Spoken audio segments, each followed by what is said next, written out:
Hi, it's me, your host here on Ritualistically. My name is Mo, and if you're new here, welcome. Normally, this is where I pour tea, shuffle some tarot cards, read astrology charts, and tell stories. But today, I'm going to dive into something a little deeper.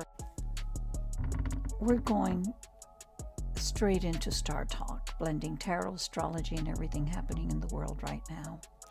There's a big story unfolding. What's happening with social media, the oligarchy we're living under in the US, and this bizarre new reality we're all trying to navigate. It's not just chaos, it's transformation. And as weird as it's getting out there, it starts to make sense when you understand why secret societies ever evolved.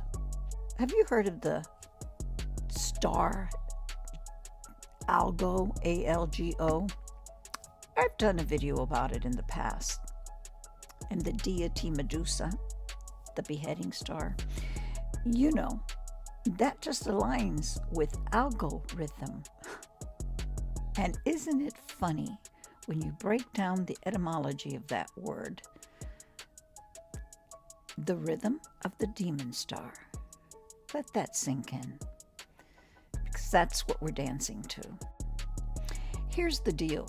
This isn't about one country. Let's be real. Our cell phones, smart appliances, smart cars, even the satellites above us, those components come from across the globe. If you're worried someone might know things about you, I hate to break it to you, but they already do.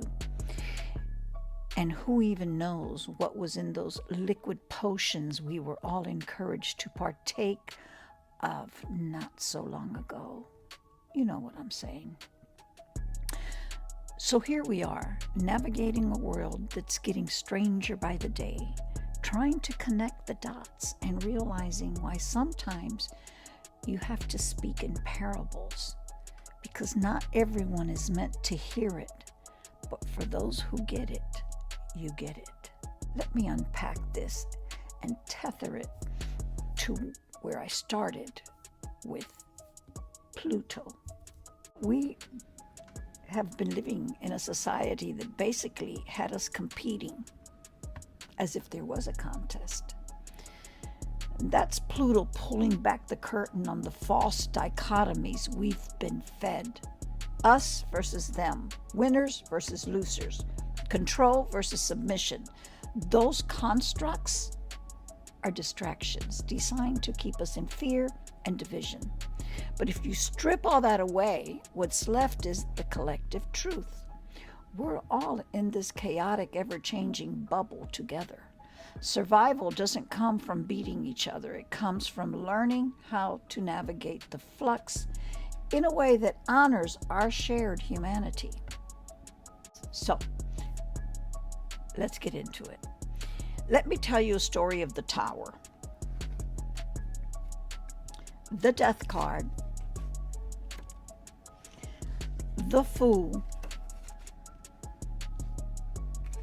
the Star, and the Strength, and how these archetypes are alive and well in the world we're living in today.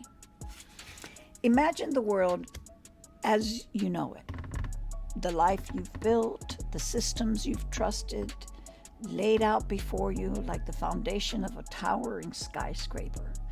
For years, you walked its halls, believing it was stable, secure, and unshakable. Then came Uranus.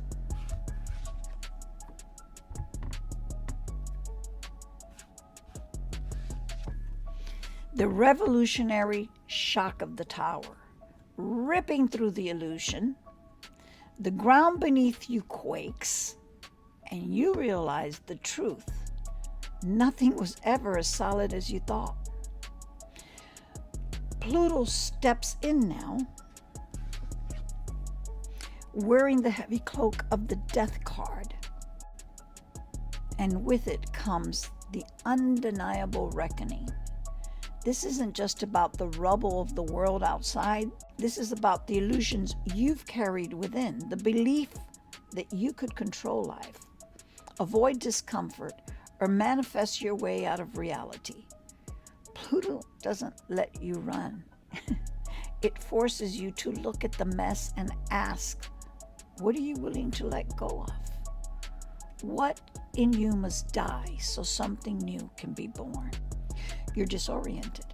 Everything familiar is gone, and the air is thick with uncertainty. Enter the star, a beacon of hope in the darkness. Its light is faint but steady, calling you to trust that there is a path forward, even if you can't yet see it. The star whispers of renewal, but it doesn't offer guarantees. It simply says, follow me, trust yourself. And here you are, standing at the edge of the precipice with the Fool. You have a choice. Cling to the crumbling edge, hoping the chaos spares you, or leap into the unknown with faith that you'll find your way.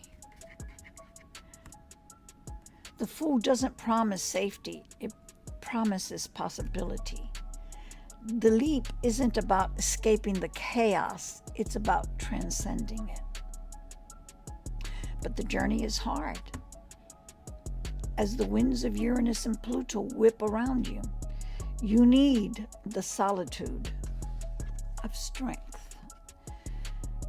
This isn't the brute force kind of strength. It's the quiet courage to tame your inner fears, to meet the storm with grace, and to trust your instincts when there's no clear map. Strength reminds you that the power to navigate the upheaval isn't external. It's in how you respond, how you choose to move forward, and how you hold on to your humanity through it all. So where does this leave us? The Tower tells you that the change is unavoidable.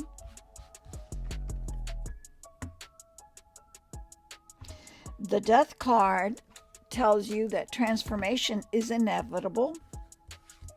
The Star offers hope that you can rebuild. The Fool offers the courage to take the first step, and the Strength reminds you that you are capable of weathering the storm. The question is, will you cling to the edge, frozen by fear, or will you leap with the Fool into the chaos and find a new way through? Because one thing is clear, you can't stop the change.